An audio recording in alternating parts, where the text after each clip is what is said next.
안녕하세요. 지도로 보는 성경여행 박경숙 목사입니다. 유다 말기의 마지막 예언서 에레미야서를 만나 보겠습니다. 에레미야가 직접 기록한 것이 아니고 에레미야가 불러주면 서기관 바룩이 두루마리에 받아 적은 것입니다. 첫 두루마리는 여호야긴 왕에 의해 불태워져 버렸고 다른 두루마리에 다시 기록되었으며 더 많은 말씀이 첨부되었습니다. 에레미야서는 신구약 성경 중 가장 두꺼운 책입니다. 10편이 150편까지 있지만 분량면에서 에레미야서가 더 많습니다. 때문에 에레미야서의 여행도 긴 시간이 필요할 것 같습니다. 에레미야의 뜻은 여호와께서 던지신다. 던진다는 것은 심판을 상징합니다. 별명은 눈물의 선지자입니다. 백성들의 죄를 꾸짖고 하나님의 뜻을 외치면 백성들에게 미움을 사고 두들겨 맞고 갇히고 생명의 위협까지 느꼈고 하나님께 기도하면 이 백성을 위하여 기도하지 말라며 거부당하고 하나님과 백성 사이에 끼어 홀로 괴로워하였습니다. 그야말로 눈물과 통곡의 삶이었습니다. 또 다른 별명은 고독의 선지자입니다. 결혼도 하지 않고 독신으로 생활하며 예언 사역을 감당했습니다. 하나님께서 허락지 아니하셨기 때문입니다.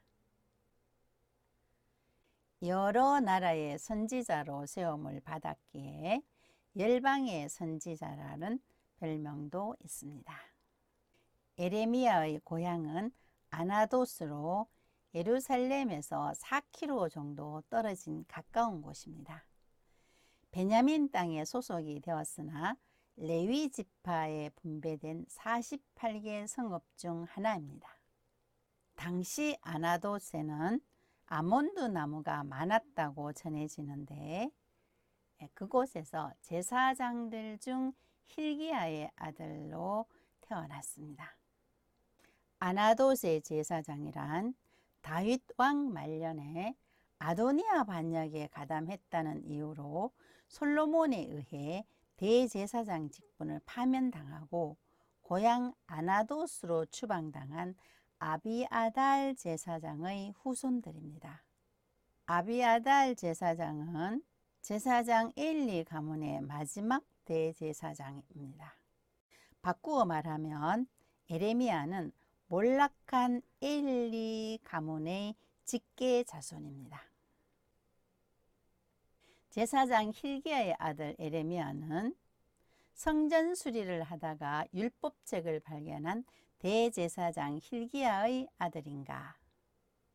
솔로몬 당시 대제사장직은 아비아달에게서 사독으로 넘어갔고 그 이후 사독 가문의 대제사장직은 예수님 당시까지 계속 이어졌으므로 에레미야의 아버지 힐기야는 대제사장이 아니었습니다.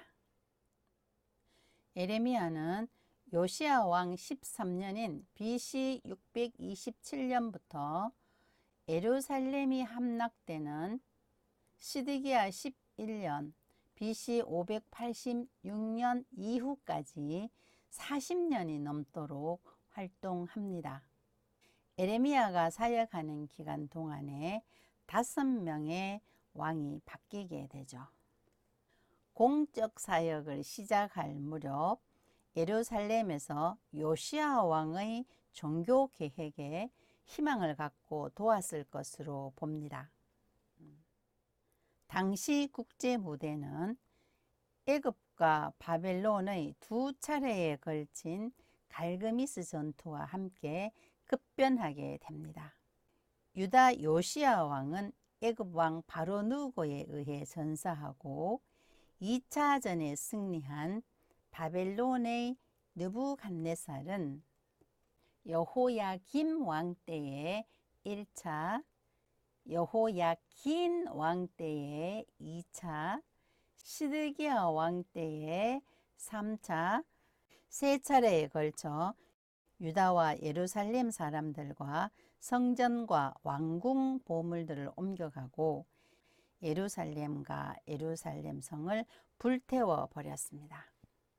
소용돌이치는 국제 정세 가운데 유다의 운명은 요시야 왕 때에는 아수르의 지배를, 아하스와 여호야긴 왕 초기에는 애굽의 지배를, 여호야긴, 마지막 왕 시드기야 왕까지는 바벨론의 지배를 받다가 결국은 망하게 됩니다. 에레미야 선지자와 동시대에 활동한 선지자들은 스바냐, 하박국, 1차 포로 이후에는 다니엘, 2차 포로 이후에는 에스겔, 에레미야는 3차 포로 이후까지 활동을 합니다. 이 외에도 요시야 시대 때는 여선지 훌다, 여호야김 시대 때는 우리야, 시드기야 시대 때는 거짓 선지자 하나야, 아합, 시드기야, 스마야가 있었습니다. 에레미야는 유다 땅에서 포로로 끌려간 다니엘과 에스겔은 바벨론에서 예언 활동을 하게 됩니다. 하나님의 부르심에 나는 아이라고 사양합니다.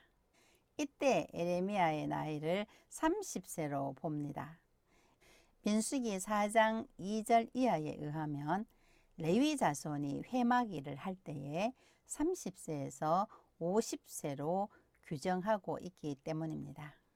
말할 줄 알지 못한다는 에레미야에게 입을 거듭나게 하셨습니다. 이사야도 에스겔도 입을 새롭게 하시고 선지자의 사명을 감당케 하셨습니다.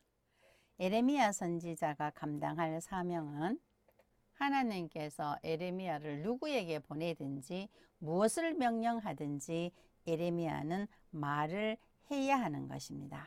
선지자는 오직 하나님의 말씀만 전하는 참 선지자와 하나님의 말씀을 왜곡시켜 전하는 거짓 선지자로 나누어지게 되죠. 에레미야의 주된 사명은 첫째, 뽑고 파괴하고 파멸하고 넘어뜨리는 메시지입니다. 파괴하고 파멸하고 넘어뜨리는 심판의 목적은 새롭게 건설하기 위함입니다. 회복의 메시지요, 소망의 메시지입니다. 역시 뽑아버리는 심판은 새 것으로 다시 심기 위한 것이었습니다. 하나님께서 그들을 뽑아낸 후에 각 사람을 그 땅으로 다시 인도하시겠다는 약속을 주십니다.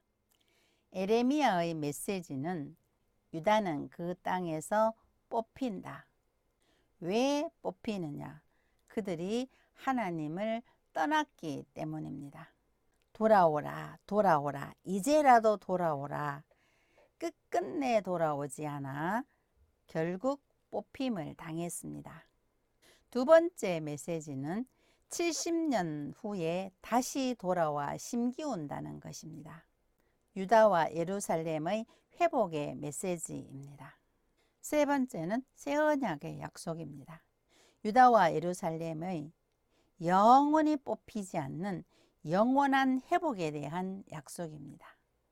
이 약속은 400년 후 예수 그리스도께서 최후의 만찬석 상에서 새 언약을 맺으셨고 십자가 사건을 통하여서 성취하셨습니다.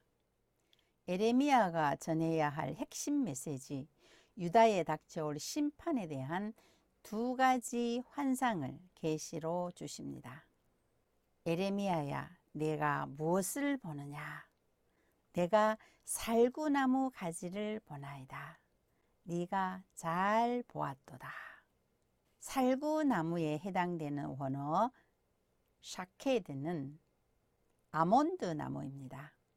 아몬드 나무가 봄을 가장 먼저 알리듯이 하나님의 말씀이 신속하게 성취된다는 의미입니다. 이는 내가 내 말을 지켜 그대로 이루려 함이라. 아몬드 나무라는 말과 지킨다는 말의 발음이 비슷합니다. 아몬드 나무는 샤케드, 지킨다는 말은 쇼케드입니다. 모음 하나 차이죠. 네가 샤케드를 보느냐, 내가 쇼케드 하겠다.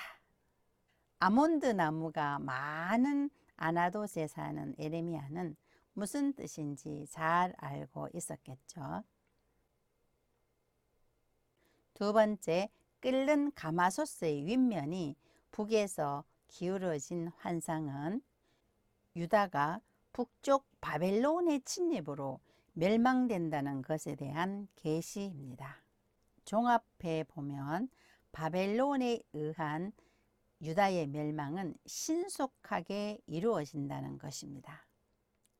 실제로 요시야 13년 에레미야가 소명받는 BC 627년에 아수르 왕 바니팔이 죽고 바벨론이 아수르로부터 독립하면서 점점점 세력이 커지게 됩니다. 에레미야가 소명받을 당시 신바벨론이 태동한 것입니다. 구원 역사를 이루어 가시는 하나님의 섭리는 한치의 오차도 없음을 역사를 통하여 알 수 있습니다. 유다에 대한 심판을 계시하신 이유는 하나님을 버리고 다른 신들에게 분향하며 자기 손으로 만든 것들에 대하여 절하였기 때문에 심판이 선고된 것입니다. 10계명 중 제1계명과 제2계명을 범한 것이죠. 이제 허리를 동이고 일어나 내가 네게 명령한 바를 다 그들에게 말하라. 하나님은 그들을 두려워하지 말라시며 하나님의 강력한 지원을 약속하십니다. 에레미야를 견고한 성읍, 쇠기둥, 놋 성벽이 되게 하실 뿐만 아니라 내가 너와 함께하여 너를 구원할 것임이니라 하시며 서론을 마무리합니다. 에레미야서의 전체 내용 구성은 서론 부분에서 에레미야의 소명을 다루고 있습니다. 1장입니다. 제1부는 유다를 향한 예언 2장에서 45장까지, 제2부 열방에 대한 예언 46장에서 51장, 제3부는 부록으로 예루살렘 함락을 다루고 있습니다. 서론인 1장에는 에레미야의 전체 핵심이 요약되어 있기에 특별히 상세하게 돌아보았습니다. 본론 여행을 준비하여 다시 찾아뵙겠습니다. 함께 하신 여러분 대단히 감사합니다.